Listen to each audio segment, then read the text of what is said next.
কৃষ্ণ কৃষ্ণ শুধু শ্রী কৃষ্ণ। একটু ধারণা করতে হবে। আচ্ছা বাবা, আমি যা চাইবো তাই পাবো? হ্যাঁ তাই পাবো। তাহলে মাথায় হাত দাও। দিয়েছে মাথায় হাত। বল মা কি চাস? বাবা, আমার স্বামীকে দাও বা না দাও তোমার ব্যাপার, দিতেও পারো না দিতেও পারো, তবে আমাকে এই বর দাও আমি যেন গর্ভবতী হয়ে মা হতে পারি। বললেন তথাস্তু, তোর মনোবাঞ্ছা পূর্ণ হবে। কি করে বললো কথাটা বলুন, তারপর ভাবলো না। কিন্তু এবার সত্যবানকে নিয়ে চলে যাচ্ছে, সাবিত্রীও পাশে পাশে যাচ্ছে।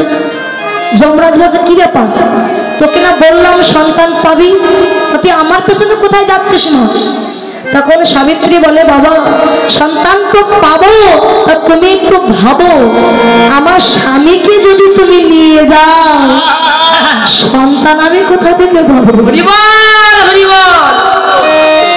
কি গো, তুমি সম্পর্কে আমার বাবা আর তোমার বাবা হলো আমার দাদু, তাহলে সন্তান যদি আমার স্বামীকে তুমি যদি নিয়ে যাবে তোমার বাবা এসে আমার সন্তান মানে দাদু সম্পর্কে। তা বলে মা তা তো ভেবে দেখিনি, হয়তো জানা তোর স্বামীকে তুই নিয়ে যা। তাই নারী যদি সহধর্মিনী হয় মরা স্বামী বাঁচাতে পারে। বাবা কৃষ্ণ ধনকে যে ধরে রাখতে পারে সেই হলো সহধর্মিনী, স্ত্রী নয়। দেখুন বাবা, নারায়ণের পরে থাকতো একটি চক্র, আর ভগবান মানুষের দেহটি 6টি চক্র দিয়ে গঠন করেছে দেহ। নিম্নগামী কৃষ্ণ যদি ঊর্ধ্বগামী করতে চান আগে স্বাধিষ্ঠান চক্র ভেদ করি, মূলাধার চক্র ভেদ করি, মণিপুরী চক্র ভেদ করি, বক্ষী অনাহত চক্র ভেদ করি, কণ্ঠে বিশুদ্ধাত্ম চক্র ভেদ করি, ভুরু যুগলে 2 অঙ্গুলি ঊর্ধ্বে দ্বিদল পদ্মে আধা চক্র ভেদ করি, সহস্র সারে সহস্র দল পদ্মে যদি কৃষ্ণকে তোলা যায় কৃষ্ণ ধন হারানোর ভয়।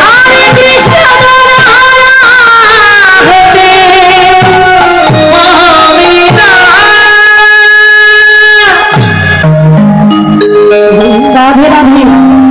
তাই বললেন প্রভু আজ স্বরূপ ধরেছে, জীবের আত্মস্বরূপ প্রকাশ করতে। আমি কে, কোথায় ছিলাম, কোথায় এসেছি, যাব কোথায়? আমি ছিলাম অপ্রাকৃত জগতে, এসেছি প্রাকৃত জগতে, আবার জগৎ ছেড়ে চলে যাওয়া যেদিন সময় হবে বাবা, এই ভবের খেলা যেদিন সাঙ্গ হয়ে যাবে। দেখবেন যখন কোথাও ধর্মীয় অনুষ্ঠান হয়, যাত্রাপালা হলে কি হয়, স্টেজে উঠে যেমন যে সম্পর্কে এর চরিত্র দেয়, হয় নাতি কিংবা দাদু কিংবা মেয়ে, স্টেজে উঠে কিন্তু সেই সম্পর্কটা বজায় রেখে অভিনয় করে। আবার যেই চলে আসে নিচে গ্রিন রুমে তখন কিন্তু আবার যার যার সম্পর্ক সেটাই মেনে নেয়।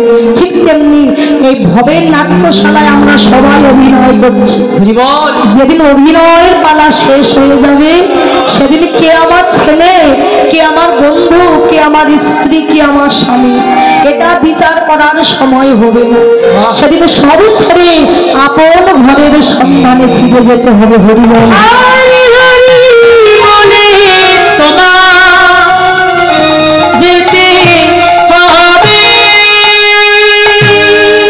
রাজশাহী নরোত্তম দাস ঠাকুর বললেন কৃষ্ণ ভজিবার পরে সংসারেতে আইন মিছে মায়ায় বদ্ধ হয়ে বৃক্ষ সম হইল। মাতৃগর্ভে যখন ছিলাম 7ম মাসে জীবাণুর সাথে পরমাত্মার দেখা হয়েছে। কত ভগবান বলেছিলাম প্রভু আমাকে ধরাই নিয়ে চলো, তোমার নাম করবো। আর যেই না ধরায় এসেছি বাবা, পৃথিবীতে আসার সঙ্গে সঙ্গে কৃষ্ণের দাস না হয়ে আমরা হলাম মায়ার দাস। এই জন্য আমাদের এত দুঃখ, এত কষ্ট। কীর্তন শুধু বাবা পদ নয়, কীর্তনের ভিতরে যেগুলো অজানা কথা, যেগুলো জানে না সেইগুলো জানার জন্যই তো আপনারা আসেন। তাহলে এই যে মাতৃগর্ভে ভগবানের সঙ্গে দেখা হলো আমাদের, মানুষকে পায়ে হাত দিয়ে প্রণাম করতে হয়, তাই না? পায়ে হাত দিয়ে প্রণাম করতে হয় তো গুরুজনকে। এখানে প্রশ্ন হতে পারে যে মানুষকে কেন পায়ে হাত দিয়ে প্রণাম করতে হয়, এমনি ভাবে প্রণাম করলে হতো, কিন্তু না, ওই যে পায়ে হাত দিতে হয়, পা স্পর্শ করতে হয়। কেন? এর তত্ত্বটা কি? না, যখন কৃষ্ণচন্দ্র যে উত্তরার গর্ভে অশ্বত্থামা ব্রহ্মাস্ত্র নিক্ষেপ করেছিলেন আমরা সবাই জানি। যখন তার গর্ভটা ধ্বংস হয়ে যাচ্ছে, উত্তরা পাগলের মতো ছুটতে ছুটতে গিয়েছিল কৃষ্ণের কাছে, ঠাকুর তুমি একবার আমায় বাঁচাও, আমার সন্তানকে রক্ষা করো। তখন কৃষ্ণ হেসে বলেছিল, উত্তরা আজকে তোমার ছেলের জীবন রক্ষা করবার জন্য তুমি আমার কাছে এসেছো, আমার কাছে ছুটে এসেছো তুমি। কৃষ্ণের ওই মৃদু হাসি দেখে উত্তরা বলেছিল, ঠাকুর একটা মা কত ব্যথিত অন্তরে ছুটে এসেছে তার সন্তানকে রক্ষা করার জন্য, আর তুমি একটা মায়ের দুঃখ দেখে হাসছো ঠাকুর। শোনো, তুমি যদি ভাবো যে আমার সন্তানকে বাঁচানোর জন্য আমি তোমার কাছে ছুটে এসেছি, এটা ভুল। আমার সন্তান আজ মরলেও মরবে, কাল মরলেও মরবে, তবে আজকে বারবার বলছে তুমি আমার সন্তানকে বাঁচাও। কেন না তোমার ভালোর জন্য বলছে, তুমি আমার সন্তানকে রক্ষা করো ঠাকুর। বলে তোমার সন্তান বাঁচুক বা মরুক তাতে আমার ভালো কি? শোনো ঠাকুর, ভালো মন্দ কি জানো? এই জগতের জীব বলবে আমার সন্তান যদি আজকে মারা যায়, জগতের জীব তোমাকে বলবে কৃষ্ণ যে পক্ষে ছিল বংশে বাতি দেওয়ার মতো কেউ ছিল না, তোমাকে উপহাস করবে, বলবে কৃষ্ণ ওই পক্ষে ছিল কিন্তু তার বংশে কেউ ছিল না বাতি দিতে। আমার সন্তান যদি বেঁচে যায় এতে তোমারই ভালো থাকে।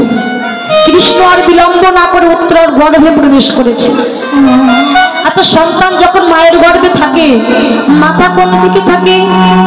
মাথা নিচের দিকে, আর পা দুখানা এমন উঁচু হয়ে থাকে। এবার কৃষ্ণ যখন গর্ভে প্রবেশ করলো তো চিন্তা করলো আমাকে দাঁড়াতে হবে, কিন্তু গর্ভের ভিতরে ময়লা আবর্জনা মলমূত্র, এখানে দাঁড়াবে কোথায় কৃষ্ণ? দাঁড়ানোর মতো জায়গা পেল না। হঠাৎ দেখতে পেল ওই পরীক্ষিতের চরণ ওখানে এমন করে আছে। ভগবান সঙ্গে সঙ্গে পরীক্ষিতের চরণের উপরে চরণ দিয়ে প্রথমে দাঁড়িয়েছিলেন উত্তরার গর্ভে। শুধু পরীক্ষিতের নয়, প্রত্যেকটি জীব যখন মাতৃগর্ভে ছিলাম সপ্তম মাসে গোবিন্দ এসেছিল, আর আমাদের চরণের উপর চরণ দিয়ে আমার গোবিন্দ প্রথমে দাঁড়িয়েছিল। এই জন্য মানুষ পৃথিবীতে জন্ম নিলে মানুষের ওই পায়ে হাত দিয়ে প্রণাম করতে হয়, যাতে আমার গোবিন্দের চরণ পরশ পাওয়া যায়নি। তাই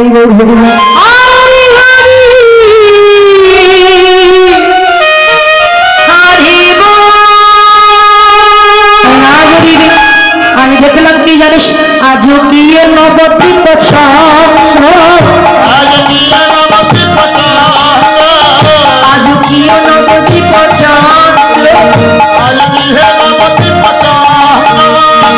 আমি কাম পালিত দুঃখ মানুষ,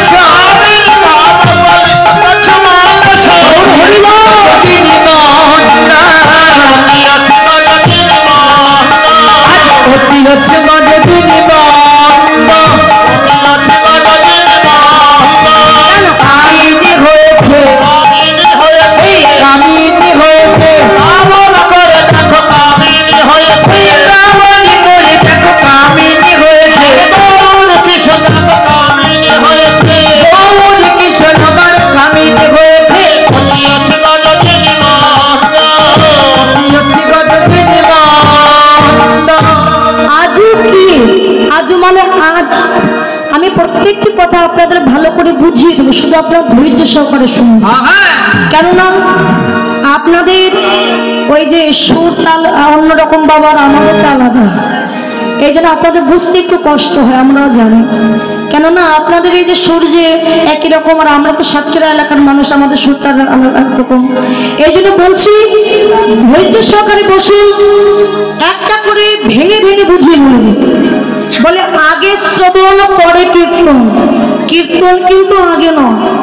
নববিধা ভক্তির মধ্যে প্রথম বললেন শ্রবণম কীর্তনম বিষ্ণু শরণম পাদ সেবনং অর্চনং বন্ধনং দাস্যং সক্ষম আত্মনিবেদন।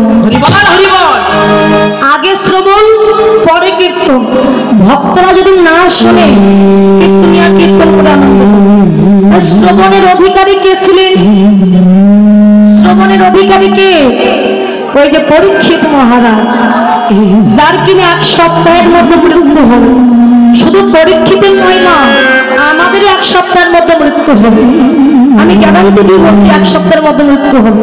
আপনারা বলেন এতদিন বেঁচে আছি, এক সপ্তাহের মধ্যে মরবো কি করে? এক সপ্তাহের মধ্যে বলে 7 দিনে 1 সপ্তাহ।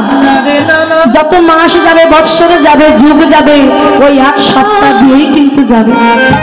যেদিন আমি মরবো হয় শনিবার, রবিবার, সোমবার, মঙ্গলবার, বুধবার, বৃহস্পতিবার, শুক্রবার, আবার শনিবার, মানে এই 7 দিনের মধ্যে আমার মৃত্যু হবে। তাই পরীক্ষিত শ্রবণ করেছিল হরিদ্বারে গিয়ে। হরিদ্বারে গিয়ে ভগবান কথা শ্রবণ করেছিলেন, কীর্তন করেছিলেন ব্যাসনন্দ সুখদেব মহারাজ। তাই সেই শ্রবণ যদি না করে, কীর্তন করে আনন্দ পায় না। তাই বলি আজু কি, আজু মানে আজ কি, মানে কেন, আজ কেন নবদ্বীপ চন্দ্র, আজ কেন গৌরহরিকে নবদ্বীপ চন্দ্র বলা হলো? তাহলে এখানে প্রশ্ন হতে পারে, আজ যদি গৌরহরিকে নবদ্বীপ চাঁদ বলা হয়, গৌরহরি কি বেঁচে আছে বাবা? বেঁচে আছে না। শ্রীমৎ ভগবতে বললেন গৌরহরি জগন্নাথ ক্ষেত্রে গিয়ে শ্রী বিগ্রহ দর্শন করে বিগ্রহের সঙ্গে লীন হয়েছে। আবার ভগবতে বললেন না প্রভু সমুদ্রে অতল গর্ভে প্রবেশ করেছিল। প্রমাণ পাওয়া যায় তিনি মারা গেছে, কিন্তু না বাবা, গৌরহরি মারা যাননি, ভগবান আজও আছে। শাস্ত্রী বললেন জল বিনা মছলি কেমনে জীবায়, জল ছাড়া যেমন মাছ বাঁচে না, ভগবান ভক্ত ছাড়া থাকতে পারে। ভগবান কোথায়? দেহের মধ্যে বিন্দু রূপে আছে কৃষ্ণ ধন রে, দেহের মধ্যে বিন্দু রূপে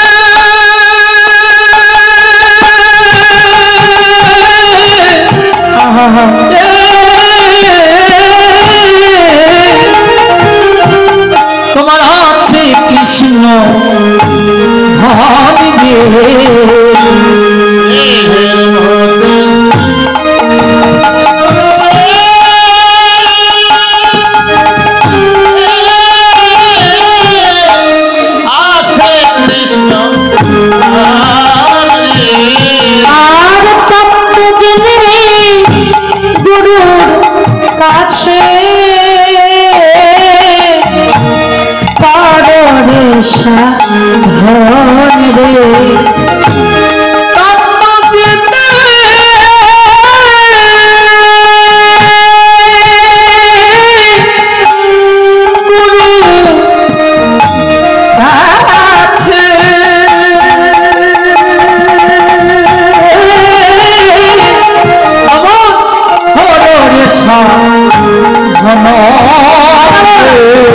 তোমার দেহের মধ্যে কৃষ্ণ আছে, এই দেহের মধ্যে কৃষ্ণ ধন আছে, তত্ত্ব জানতে দাও দয়াল গুরুদেবের কাছে।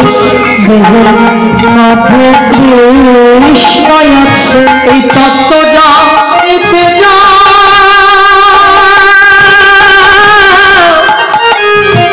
দয়াল গুরুদেবের কাছে। তোমার দেহের মধ্যে কৃষ্ণ ধন আছে, দেহের মধ্যে বিন্দু রূপে আছে কৃষ্ণ ধন, আছে কৃষ্ণ ধন। আর তত্ত্ব জেনে গুরুর কাছে পরমে সাধনে সাধন হলো দেহের রাজা, তারে ধরে রাখতে পারলি রে হবি রাজা, হবি রাজা। বাবা রাজ্যে রাজা আছে, প্রজা আছে, রাজ্য ছেড়ে যদি রাজা কোনোদিন চলে যায় প্রজারা দুর্বল হয়ে গেলে ভক্ত বললেন দেহটা রাজ্য, দেহ রাজ্যে প্রজা কারা?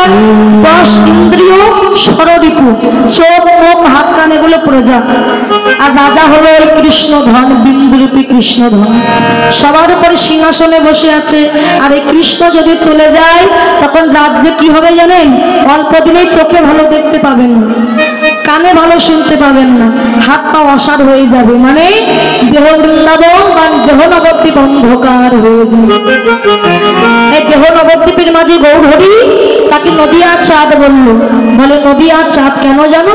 এই চাঁদ আকাশে উদয় হলে তার ভিতর বাহির আলোকিত করে দেয়, এই জন্য নদিয়ার চাঁদ গৌরহরি। কামিনী কাম, কামিনী মানে নারী। মহাপ্রভু বৃন্দাবনের ভাবে বিভোর হয়ে বলে আমি সে রাধা। তিনি গৌরের কথা ভুলে গেছে, বলে আমি রাধা। গতি হচ্ছে গজ, গজ মানে কি? কি গো মা, গজ হাতি, হাতি হাতি তোমরা নয়, পেছনের মায়েরা গজ মানে মুরগি। আরে মা, হাতি বলে বেজি, বলে বলে মুরগি, যা বলবে তা। গজ মানে হাতি। হাতি চলন গতি কেমন? শান্ত। মহাপ্রভু আজকে হাতির মতো যাচ্ছে, যেন হেলে দুলে যাই রে গৌর, হেলে দুলে যাই রে, হেলে দুলে যাই রে, হেলে দুলে যাই রে,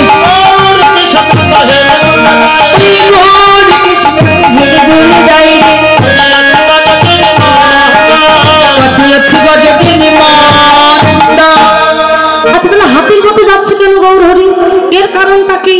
কেন হাতির মতো যাবে না? হাতি যখন বাজারের মধ্যে দিয়ে যায়, দেখবেন কতগুলো ছাড়া কুকুর আছে, হাতিকে দেখে ঘেউ ঘেউ করে, কিন্তু হাতি সে কোনোদিন ওই কুকুরকে বলে না কেন তোরা আমাকে দেখে ঘেউ ঘেউ করছিস। পিঠের উপরে যে মালিক থাকে, ওই মালিককে স্মরণ রেখে নিজে গতিতে পথ চলে।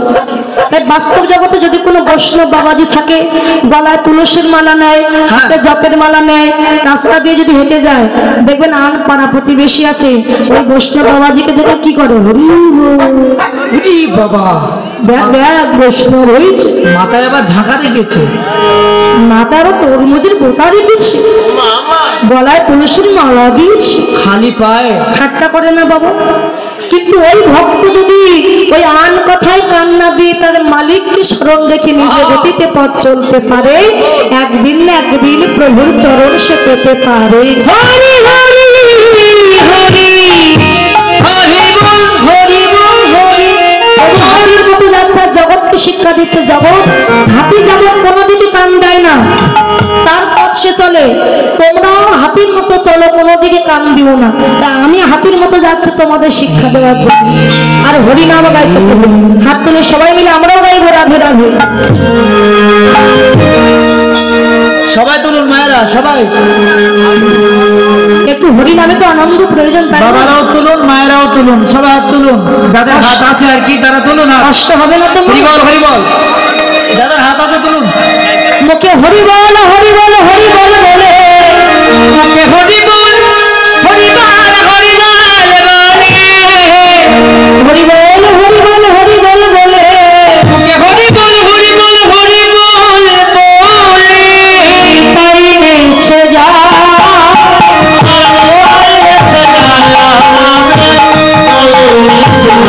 Oh